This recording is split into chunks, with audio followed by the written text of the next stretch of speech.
Thank you. Thank you very much, Lon. He is family. Lon and I what he didn't tell you was we worked together at the University of Notre Dame, and I'll speak about that a little later. But want to put another thank you out to the NSCA headquarters. What an amazing facility and what they have done here. But more than that, amazing people. Fabulous people that are extremely organized, extremely passionate for what they're doing and for everyone in this field. So very much a thank you to them. And next, I'd like to say thank you to the Hammer Strength speakers in 1996. None of them are here today. But 1996, I remember sitting exactly where you were at 22 years old in the Crown Plaza Hotel in Cincinnati, Ohio. They would only have one Hammer Strength clinic a year. And at that time, we're learning with cassettes, VHS tapes, and getting to clinics, right? There's so much more that you see now. So I'm sitting there just like you, pad of paper, ready to go. First speaker up, I'd like to definitely thank Boyd Epley.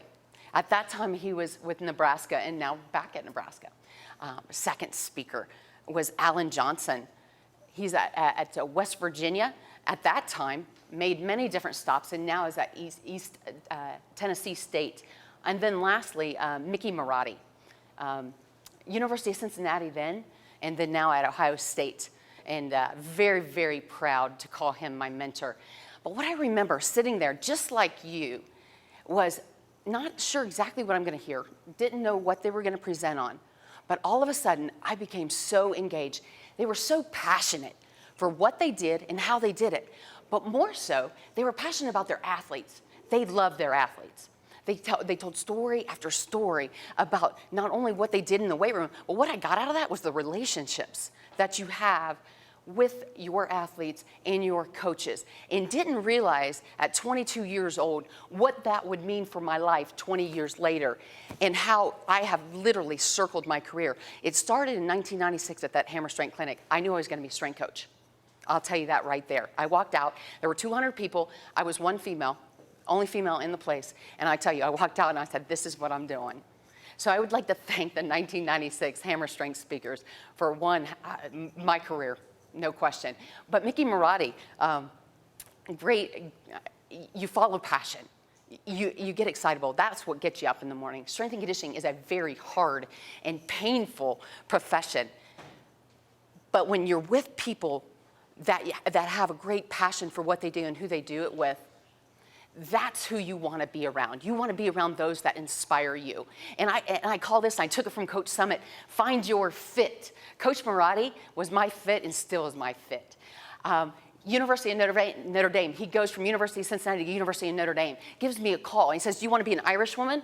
I said, Mickey, in case you didn't know, I'm already Irish. But yes, so I went up there, and I'll never forget, sitting in Schlotsky's Deli, April 15th, 1998, and he's telling me about the job. He's telling me what sports I'm going to work with, what we're going to do as a team. But he said, you know what? I don't know what the salary is. I said, it's okay. I'm going to take the job. I didn't know. Do you think these days, how many people would actually go for a job and didn't know what the salary was? I don't know how many these days, but I'm going to tell you, I followed passion, I followed inspiration, and no question, I followed loyalty. And today, I would still follow it. Find your fit, and I would tell you that right away. So the title of our presentation today is Change the Game. Right now, you might be sitting in a maybe not a college setting, might be personal training at a gym, might be in high school. Hey, what it might mean to you today is change the game.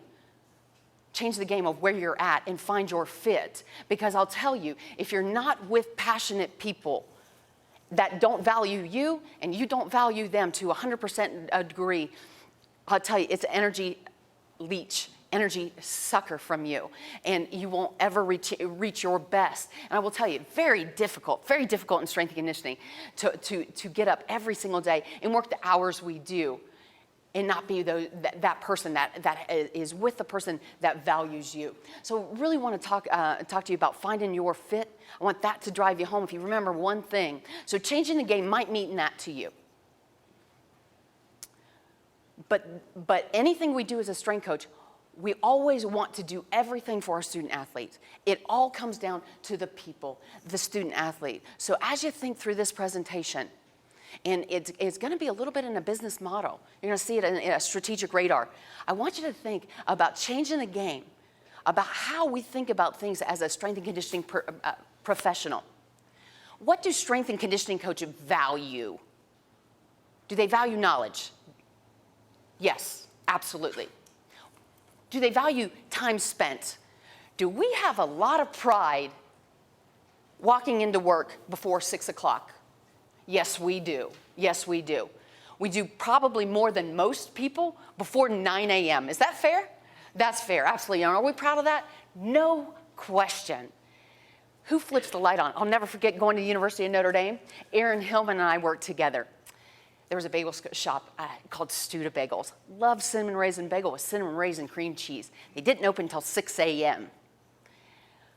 I would try to get there around 5:50 to see if they'd open it early and see me there, right, to get there. But I always knew Aaron Hillman, he would be there at 6 in the morning, and it was always a race to turn on the lights because there was a source of pride. As a strength coach, there's a source of pride on who's going to turn on the lights. When I'd see his car and drive up, and I'm maybe 6:01, we don't have a team until 6:45, but it's who flips on the lights. That's something you take a lot of pride in. That's what strength coaches do. That's a mentality and a thought process. Administrators, we're going to talk a little bit about it. Administrators, that's not necessarily what they value. We're going to talk about that. With that being said, our profession, establishing value of your department. So not only do you have to know the X's and O's, be great in exercise knowledge, kinesiology, biomechanics, administration. You've got to be great in all those facets. And not only that, be a workhorse. You've got to be a workhorse every day. Get up, because I will guarantee you at 5:30 in the morning, you'll have athletes that are not as motivated as you want them to be. So you've got to have the most energy in the room at 5:30 in the morning and 5:30 at night. So that's what we value. But we're going to talk a little bit about administrators and how we potentially need to change the game and put the defense up to the offense for them. But as we go through, we want to make sure that we think everything we do, everything we talk about is for the student athlete. But understanding the current climate is really important with strength and conditioning, especially in the college setting. Like I said, I'm sure that not all of you are college strength coaches, but understanding where we're going as a culture, where we are going as a department, where we are going as a field is extremely important because it does affect everyone. You do see folks that are hired by football strength coaches, but the majority of different divisions, high school strength coaches might not gain or lose a job because of a sport coach. So I'd like to talk not only about the majority and how to create value within your department today, but I would also like to say to folks that, hey, aspire to be at the highest level, no matter what. Find your fit. Don't chase a paycheck. Don't chase a logo. Find your fit, because no matter what, even if you get to the highest level at the college scene, you're not going to enjoy it. The energy will be leached out of you if you are not with that coach that values you, okay? So creating our plan of attack, understanding offenses and defenses, and I want you to really think of your situation and where you are right now, whether it's an athletic director in high school, could be athletic directors in college, could be different management that you are every day really working towards, and who's giving you your budget and who's really helping you in your career and also retain your staff. We're going to talk about that. We talked about what we call a value as a strength coach, and a lot X's and O's. I mean, I will tell you, when it comes to the nuts and bolts on what's out there, not paper, that's what we care about. Administrators, one major piece with administration, and I sat at that table as an assistant athletic director, budgets. Do you make money for that school? In strength and conditioning, most of the time, unless you seek opportunity, you do not. You take money. You don't recruit at all. You may when they get to campus, but you're not going to their high school. You're not going to their AAU tournament. You are training the folks that the sport coaches bring in. You're not selling tickets. With that being said, I'd like you to think about changing the game and becoming a department that is truly valued. And once again, you got to understand the offense of an administrator. They see dollars and cents. How can we then put dollars and cents into our department and create this value system? First thing first, cohesion. Cohesion. What do you do for your department? Going back, I said the very first thing that I'd like you to remember is athletes. You do everything for the athletes. Don't even go any farther in this presentation. If you do not have the buy-in from your athletes, because it is a business, if you do not have the buy-in from your athletes and your coaches, work on that. If you have that, then let's work into cohesion, not only for your department athletically, but we're talking for our strength staff, assistants. What I'm seeing, I'm so blessed with Hammer Strength to be able to go to a lot of different colleges and see how they do things. What I'm seeing, a lot of coaches, head coaches are in a position 2 or 3 years. So a lot of the 20-somethings, the millennials, have branches of the tree. I told you initially, my very first branch of the tree, Mickey Marotti. Still my mentor, still a branch of his tree. A lot of the 20-somethings, they've already worked for 3, 4 different strength coaches. And how are they going to help you throughout? We want to make sure that it becomes cohesive. So as a head strength coach, I'd like you to think, or a head of a department, I'd like you to think of what type of opportunities are you giving your staff to come to clinics, to get them scholarshiped into clinics, to get them in. I will say, if you're at a university, there are wonderful free seminars through human resources where they can learn business. They may not have a business administration degree, but they can learn business, communication, different certifications they can get through your human resources. And I love free. I'm going to tell you, I love free. And to give someone opportunities from your own school and you don't even have to walk out the door is very, very important. I think that's really important. Next, really getting the buy-in from folks that don't have anything to do with strength and conditioning can be your biggest advocates. Those, whether it's an administrative professional day, we had that on campus, and as it's a Hallmark holiday. Wanted to thank everyone that literally is doing a lot of the paperwork for us to be successful. Gave them a water ball with our Lady Vol logo on it, actually, and we create a challenge. Do you like challenges? Yeah, absolutely. Don't you live and die for them with your athletes? No question. Well, I want to create a challenge with administrative assistants. Yes, absolutely. Challenge on how many ounces of water you're going to drink a day. That's what we wanted to do. Wanted to all of a sudden think about one of the leading causes of fatigue is what? Being tired, being fatigued. You're exactly right. I wanted them to start thinking about how can we help you? We're helping these 18 to 22-year-olds in developing their body. How can we help you do a better job? So not only that, just really bringing everybody together, that cohesiveness. Create buy-in. I want to share just one video with you, and I'm going to tell you, I probably will reference Coach Summit quite a bit. She's family in the fabric of my being, no question, with me really every minute of the day. And I want to share just a very quick clip of what she thought about strength and conditioning and about that buy-in, that cohesiveness.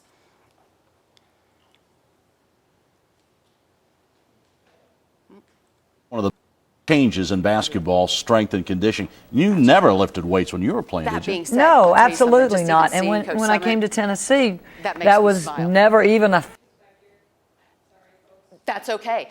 But, thought that but I wanna entered my tell you what mind you is just that did we for have. me, seeing her. Pat, I got to makes- think over the last that 30 makes- years of your coaching career, that's probably one of the biggest changes in basketball, strength and conditioning. You never lifted weights when you were playing, did you? No, absolutely not. And when I came to Tennessee, that was never even a thought that entered my mind, is that we have to get in the weight room and get stronger. You know, it was just teaching on the court. But obviously, we're far more sophisticated in what we're doing in all aspects, whether it's the nutrition or the weight training, the actual conditioning, and the cardio is so important. But Heather Mason has just done, and she's done an incredible job with this program. And she has a way of challenging and motivating without breaking anyone's spirit. And I think this team and our team, since she... I'm going to win here at the University of Tennessee, with or without you, but I need your fire. And when someone says that, if you go back to what we talked about first, passion, I'm going for passion. I'm going for inspiration. And when someone says they need you, they value you, what you do and what you bring to the table, I'm going there. And absolutely, that's what led me to the University of Tennessee, was the person, not the program, not the university, but the person. So thank you for showing the video. Even if it doesn't have audio, it makes me smile. Buy-in with your coaches is essential for cohesiveness to value your department. Next, facilities. I learned this one very, very quickly working with Hammer Strength. I learned it from Blair Prince, if he's here, my teammate. Last year, if you remember, Blair, you were at Las Vegas Basketball Symposium talking to a group of coaches. And you said to them, if you remember one thing, in your desk, top drawer, make sure you have a layout of the room you want. Administrators will not give you any time. If there is something on the table and, hey, we're going to build this facility, hey, here's the architect, this is what the architect's going to give you. They're going to give you 2,300 square feet, and this is the equipment you're going to be in. If you are ahead of the game and you already know what you want, what does that say to your administrators? What does that say to your boss? You're forecasting, you're looking, you're visionary for the future, but also creating an environment for the student athlete. And it's extremely important. So facilities, creating value within your department, always have a layout in hand for you, what you want, because you might just get asked off the cuff, hey, how can I help you? A donor, how can I help you? This is how you can help me. This is how you can help the athletes, and have that ready for you. Eastern Kentucky, I had a really fun time working with John Michael Davis, an outstanding strength coach from the Mike Kent tree. And he, just listening to his philosophy on how he moves athletes through groups, numbers, positions, coaching sight lines. What are the coaches' education that he's working with and how they position it? What exercises are primary? What percentage of time are they on a platform? What percentage of time are they on auxiliary exercises? Really learning fundamentals of a layout. It's not just a facility. It can make or break your workout. I think that's really important to have a valued department, is being future oriented or forecasting for your department, thinking through what you have. And it doesn't matter if you're a first assistant and you just got to Air Force Academy, right? Absolutely. Air Force Academy, do it at Air Force right there, and learn what they do, and start molding your ideas for not only there, but later on. You'll be in a lot of different interview situations, and to be a young strength coach out there that has already been mindful for that student athlete speaks volumes. That would impress upon me to hire someone like that, absolutely. So once again, doesn't matter if you're ahead, start thinking about those things.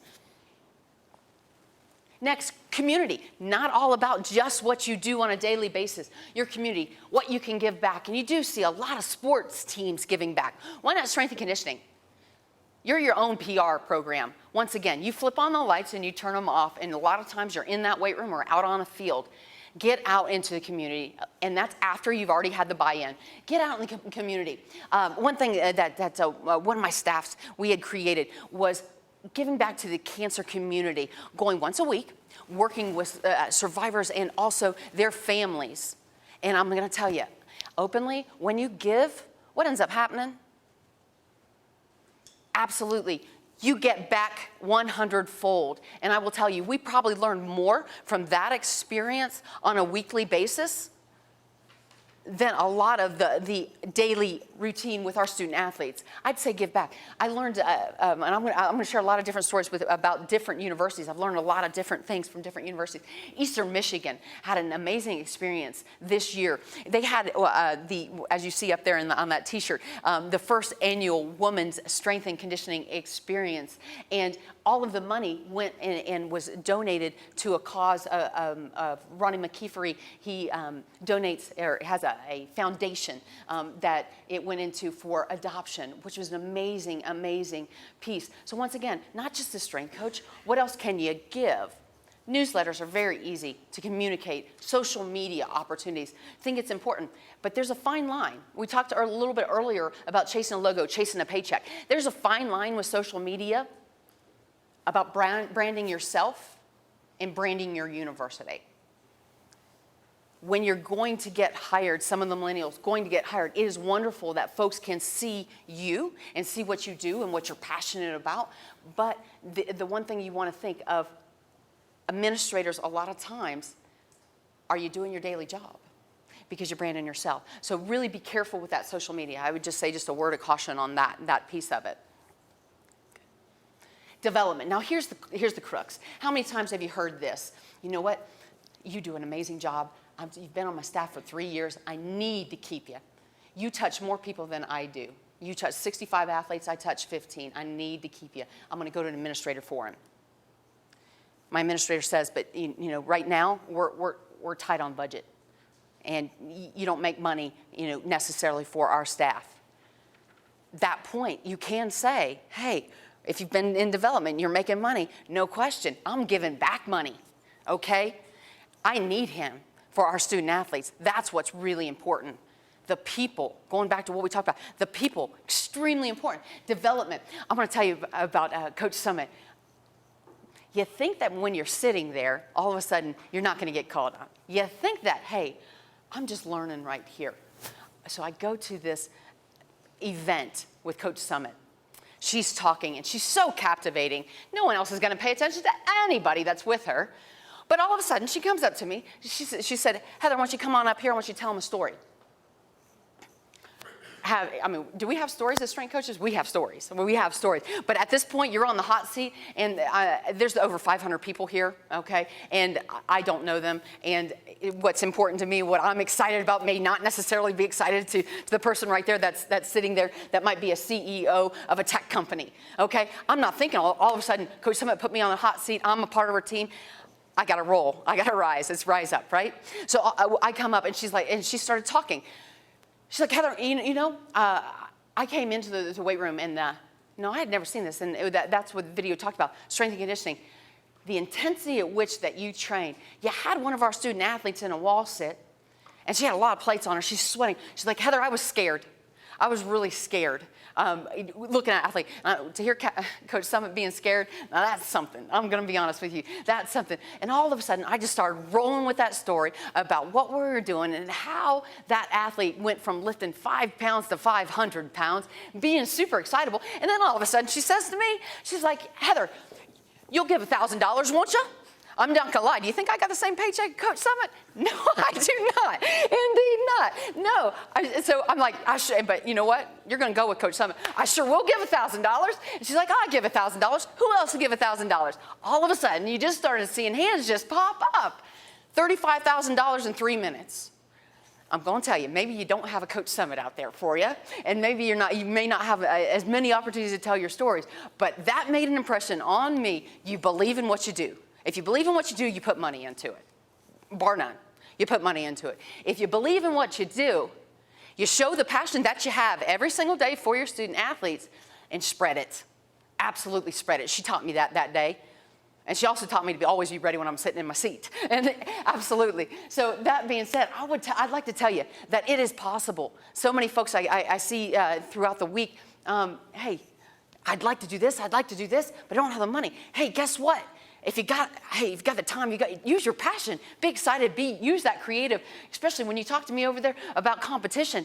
Use those ideas. And how can you start creating money and be a valuable resource and give money back to your department?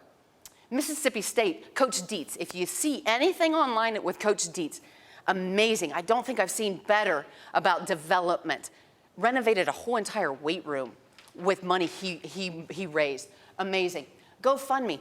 I wasn't sleeping at 3:30 in the morning. All of a sudden, somehow led me to GoFundMe. I saw high schools.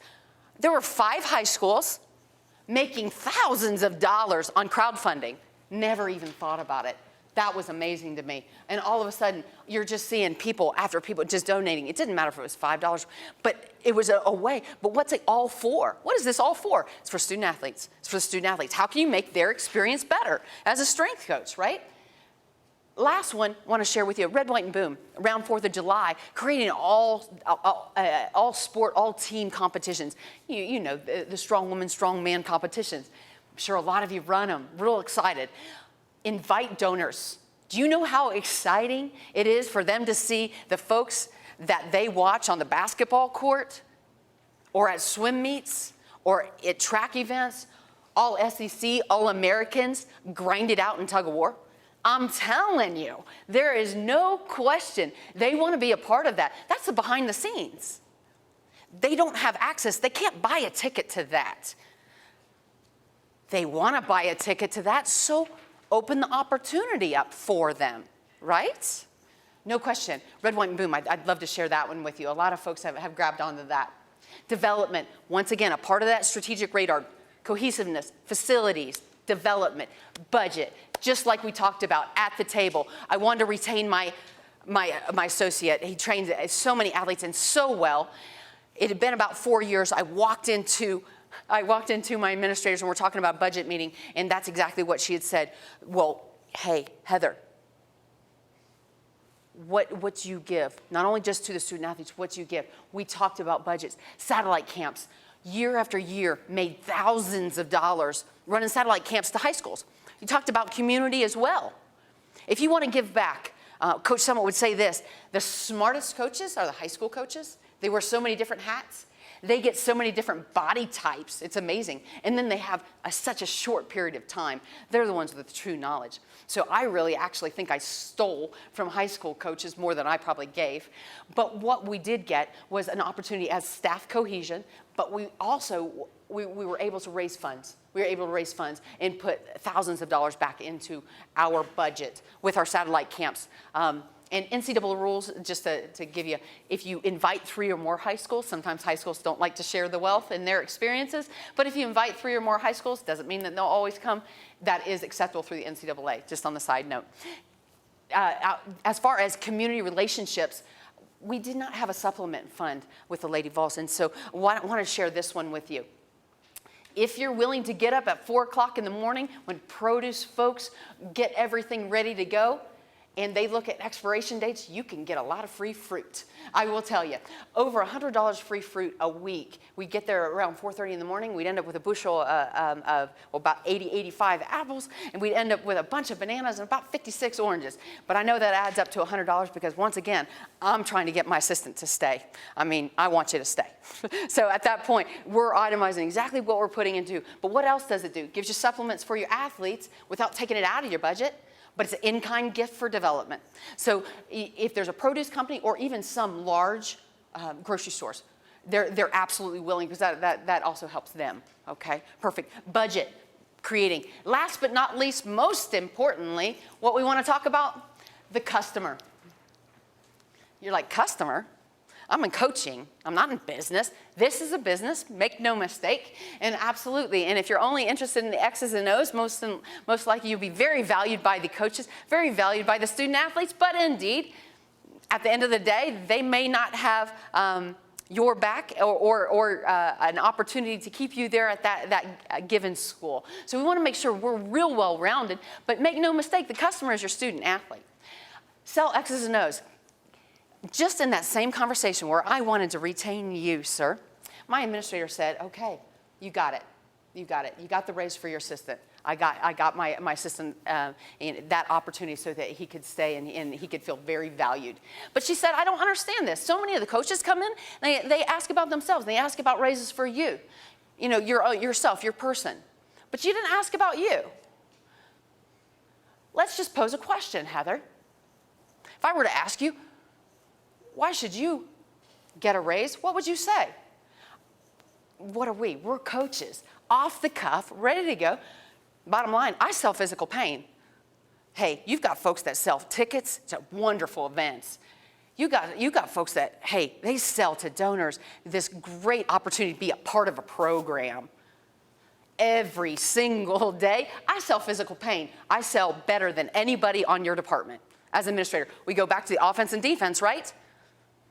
You got to understand what the offense for the administrator is, and then, hey, put the best defense up. Just because you like to run motion defense, that doesn't mean that you probably should run zone, okay? So at this point, I'm telling her exactly what the buzzwords for her: selling, money, budgets. I'm using those keywords. I told her I sell physical pain, and all of a sudden she started to see this mental picture. I said, I don't recruit. Coach Summit recruits. Hey, she may bring in a genetic phenom. She may bring in a genetic trash bag. Either way, I got to train them, right? And I got to figure it out. I sell it. They may get results in 2 months. They may get results in a year. We don't know at that point, but every single day, you got to walk in my door, right? You got to get them excited. You got to share them the passion. I sell physical pain. You know what she had me doing? I spoke to about every single donor I felt. There was, I mean, we'd go from a basketball game and then I'd be speaking to donors.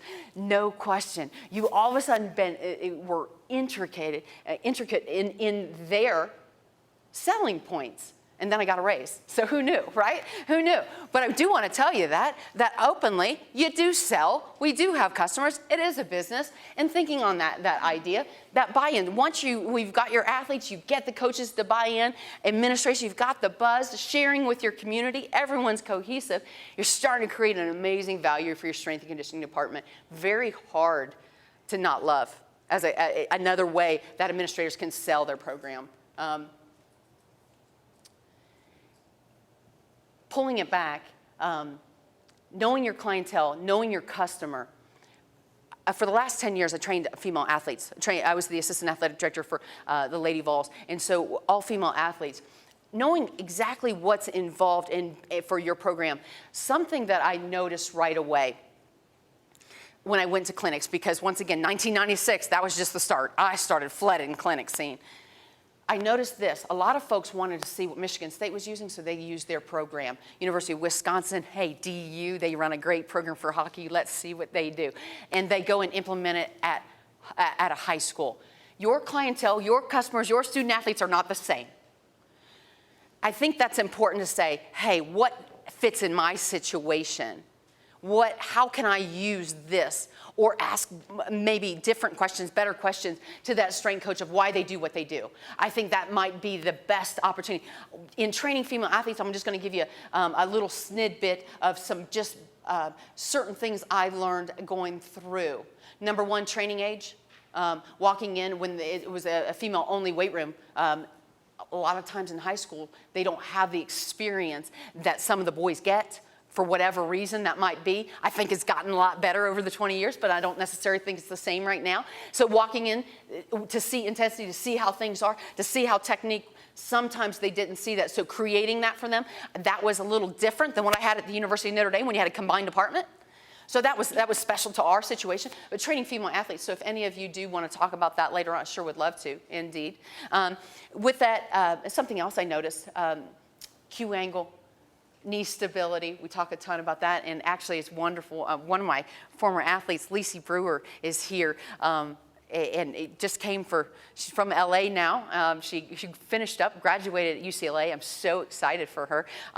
Mad respect, Lacey, mad respect on what you've done and how you've done it. She came here for 3 days just to train. This is the closest west I'm going to be for a little while. Came here, and it gets back to relationships, and we'll finish up with that part of it. But understanding those athletes and the knee stability involved. Lacey's coming off an ACL last year, plays basketball internationally and getting her ready. Now it's a profession. Got to get the knee right. I noticed that with female athletes, it's a concern. Okay, it is a concern. It's something to absolutely pay attention to, but it's not the end-all, be-all. If any of you want to talk about that, we will. Yeah, we can do some exercises, and maybe Lacey would allow us to use her as a demo. So reducing that risk of injury. I think that was important for my clientele, so knowing your clientele. Next, absolutely, increasing self-confidence. I told you about that training age. Hey, but there was also some feelings about their body type, myths about, hey, how is my body going to change? Negatively, there was a little bit more of a negative stigma.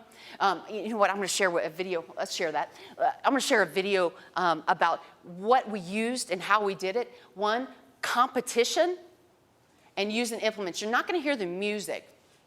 I'm guessing probably not since the same. Probably not going to hear the music, but as you go through, just want you to look. One, unity. You're going to see iron will. There's Lacey there. You're going to see tired. You'll end up seeing orange flag. Different thoughts, different mentality, hard work, doing it together, always together, not apart, with a lot of different settings. And consistently having the same mindset together.